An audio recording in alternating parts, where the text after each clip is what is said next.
പാലക്കാട് നിന്നും സച്ചിൻ കൂടിയുണ്ട്. പാലക്കാടാണ് സംസ്ഥാനത്ത് ഏറ്റവും കൂടുതൽ ചൂട് രേഖപ്പെടുത്തുന്ന ജില്ല. സച്ചിനിലേക്ക് പോകുമ്പോൾ സച്ചിൻ, എന്താണ് പാലക്കാടത്തെ സ്ഥിതി? എവിടെയാണ് കൂടുതൽ ചൂട് ജില്ലയിൽ അനുഭവപ്പെടുന്നത്? അവിടുത്തെ സാഹചര്യമൊക്കെ എങ്ങനെയാണ്? കീർത്തി, പാലക്കാട് ജില്ലയിൽ നിലവിൽ ഇന്ന് ഓറഞ്ച് അലേർട്ടാണ് കേന്ദ്ര കാലാവസ്ഥാ വകുപ്പ് പ്രഖ്യാപിച്ചിട്ടുള്ളത്. കാരണം തുടർച്ചയായ ദിവസങ്ങളിൽ 41 ഡിഗ്രി സെൽഷ്യസിന് മുകളിലാണ് പാലക്കാട് അനുഭവപ്പെടുന്ന ചൂട്. ഇത്തരത്തിൽ വലിയൊരു രീതിയിൽ സംസ്ഥാനത്ത് തന്നെ ഏറ്റവും കൂടുതൽ ചൂട് അനുഭവപ്പെടുന്ന ജില്ല പാലക്കാടാണ്.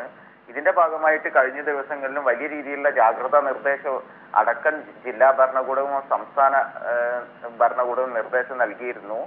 മാത്രമല്ല, പാലക്കാട് ജില്ലയെ സംബന്ധിച്ചിടത്തോളം പാലക്കാട് ജില്ലയുടെ വിവിധ ഭാഗങ്ങളിൽ സ്ഥാപിച്ചിട്ടുള്ള വെതർ സ്റ്റേഷനുകളിൽ 45 ഡിഗ്രി സെൽഷ്യസിന് മുകളിൽ വരെ ചൂട് രേഖപ്പെടുത്തിയിട്ടുണ്ട്. മങ്കരയിൽ ഇന്നലെ അനുഭവപ്പെട്ട ചൂട് 45.2 ഡിഗ്രിയും കാഞ്ഞിരപ്പുഴയിൽ 45.1 ഡിഗ്രി ചൂടുമാണ് രേഖപ്പെടുത്തിയത്. ഇത്തരത്തിൽ വെതർ സ്റ്റേഷനുകളിൽ രേഖപ്പെടുത്തുന്ന ചൂട് സംസ്ഥാന കാലാവസ്ഥ വകുപ്പ് അതുപോലെ തന്നെ കേന്ദ്ര കാലാവസ്ഥാ വകുപ്പും അംഗീകരിക്കുന്നില്ല എന്നൊരു ആക്ഷേപവും നിലവിൽ ജില്ലയിൽ നിന്ന് ഉയരുന്നുണ്ട്. കാരണം കാലാവസ്ഥാ വകുപ്പ് പുറപ്പെടുവിക്കുന്ന 41 ഡിഗ്രിക്ക് മുകളിലാണെങ്കിൽ പോലും 45 ഡിഗ്രി വരെ വിവിധ ഭാഗങ്ങളിൽ ചൂട് അനുഭവപ്പെടുന്നുണ്ട്. പ്രധാനമായും മീങ്കര അതുപോലെ തന്നെ മലമ്പുഴ, പട്ടാമ്പി തുടങ്ങിയ മേഖലകളിലാണ് ചൂട് അനുഭവപ്പെടുന്നത്.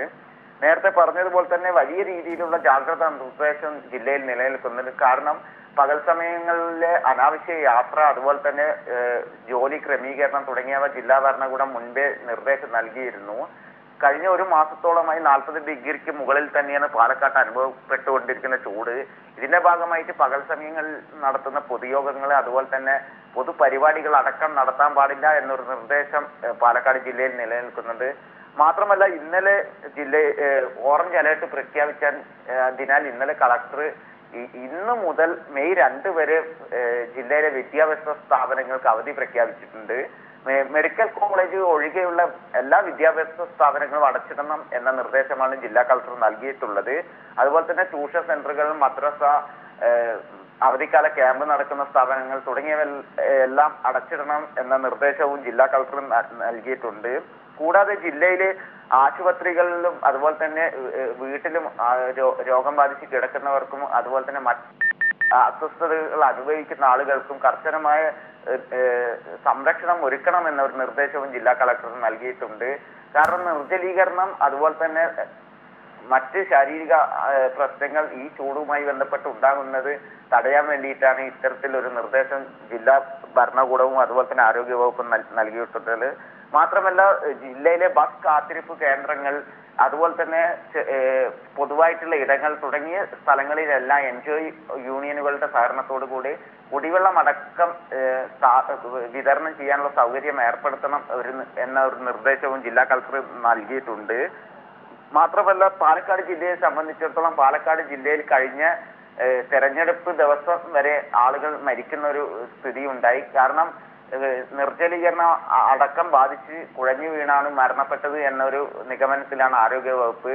ഇന്നലെ ഞായറാഴ്ച അടക്കം ജില്ലയിൽ സൂര്യാതാപമേറ്റ് 3 പേരാണ് മരണപ്പെട്ടത്. അത്തരത്തിൽ ജില്ലയെ സംബന്ധിച്ചിടത്തോളം വലിയൊരു ജാഗ്രതാ നിർദ്ദേശം പാലക്കാട് ജില്ലയിൽ നിലനിൽക്കുന്നുണ്ട്. കൂടാതെ പാലക്കാട് ജില്ലയിൽ വിനോദസഞ്ചാരികളുടെ ഒഴുക്ക് വലിയ രീതിയിലുള്ള കുറവാണ് സംഭവിച്ചിട്ടുള്ളത്. നെല്ലിയാമ്പതി, അട്ടപ്പാടി അതുപോലെ തന്നെ മലമ്പുഴ തുടങ്ങിയ മേഖലകളിൽ അവധിക്കാല സമയങ്ങളിൽ ധാരാളം വിനോദസഞ്ചാരികൾ എത്താറുണ്ട്. എന്നാൽ ചൂട് കനത്തതോടെ ഇത്തരം വിനോദസഞ്ചാര മേഖലകളിൽ ആളുകൾ എത്തുന്നില്ല എന്നൊരു റിപ്പോർട്ടും പുറത്തു വന്നിട്ടുണ്ട്. കൂടാതെ ജില്ലയിലെ വിവിധ ഭാഗങ്ങളിൽ കാട്ടുതീ ഭീഷണി നിലനിൽക്കുന്നുണ്ട്. കാരണം ജില്ലയിലെ 100% മുകളിൽ കാട്ടുതീ ചില ഭാഗങ്ങളിൽ ചില പ്രദേശങ്ങളിൽ പിടിച്ചിട്ടുണ്ട്. അത്തരത്തിൽ കാട്ടുതീയുടെ ഒരു ജാഗ്രതാ നിർദ്ദേശവും ജില്ലാ ഭരണകൂടം നൽകിയിട്ടുണ്ട്. കീർത്തി. ശരി, പാലക്കാട് നിന്നും സച്ചിനാണ് വിവരങ്ങൾ നൽകിയത്.